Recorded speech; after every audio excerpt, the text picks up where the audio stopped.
I'm now very happy to give the virtual stage to Professor Tunde Peto to present the data from Belfast University.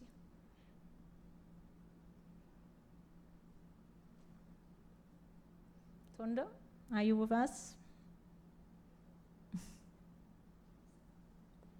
Tunde, you need to unmute yourself, I'm told.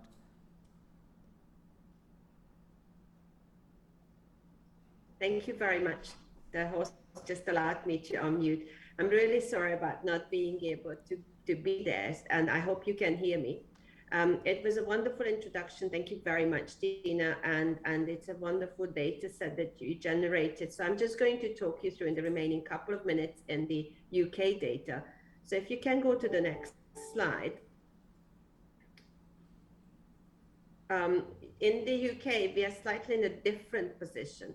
So as you know, UK is the ophthalmology is the busiest subspecialty now. We have overtaken orthopedics, but the UK has the second lowest number of ophthalmologists in Europe. It's only 2 in 100,000. Only North Macedonia has slightly less.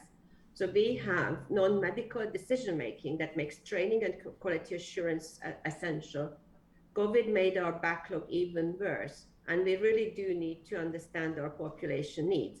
So the huge increase of the need for ophthalmologists that we are not keeping up with the training programs is making our understanding, making it even more difficult for us to see all patients. So we have a lot of nurse injectors and optometrist injectors that we utilize, and decision-making needs to be very, very thoroughly thought through. So if you go to the next slide, Dina, please.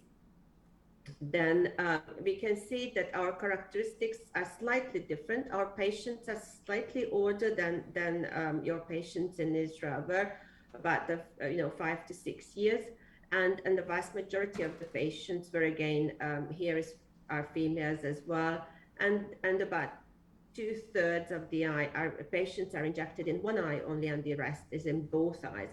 So the treatment burden is substantial here in the UK as well.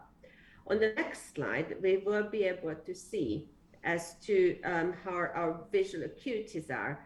And of course, what happens is that the vision is stabilized in many patients. And this is an amazing improvement compared to what we had before. But the disease is intrinsically progressive, and some patients will end up with some areas dying away and losing some vision. And our patients do end up, some of our patients after 5 to 8 years of treatment. The one reason why we have such different data, because we have been on Medisoft and Heidelberg since 2008. So a lot of our patients have 10 to 13-year follow-up. And while they do very well in the first 3 to 5 years, some will lose sight later on in their life. So this is a very important understanding of the population that we are dealing with, and this is why we have slightly different looking results, but they're not truly as different. If you go to the next slide, Dina, then we'll be seeing that we've got a lot of patients way beyond 5 years, and while they improved in the first few years, it's in the later years when they start losing sight. So what is the impact? Why is it important that we do this study? So the impact is that we need to improve physicians' decision-making, and in the UK, non-physician decision-making as well, and rethink the treatment algorithm based on the quantitative measures that we will be able to get from using the algorithm. And we need to build better models to incorporate imaging and the clinical data. So we understand how the treatment rate, the drug type might be determining functional outcomes. So we can provide better understanding to our patients as to what they might expect in 5, 10, 15 years after starting treatment. So we can build a kind of a risk assessment that we all use, for example, for patients with diabetes, to tell our patients as to what visual gain and what might be the loss if we undertreat them. And it will really help us to figure out what the best intervals might be in real life setting.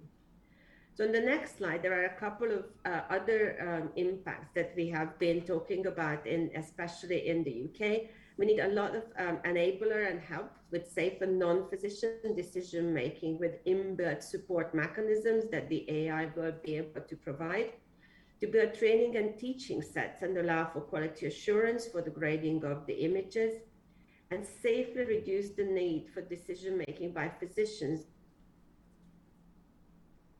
Okay, is one of those, and contribute to the development of decision-making based on potentially on home monitoring virtual clinic environments, which are all up and coming ways of dealing with the patient population not having to come to clinic. They can send the images, but of course we have to make a decision on those, and this has to be safe and effective.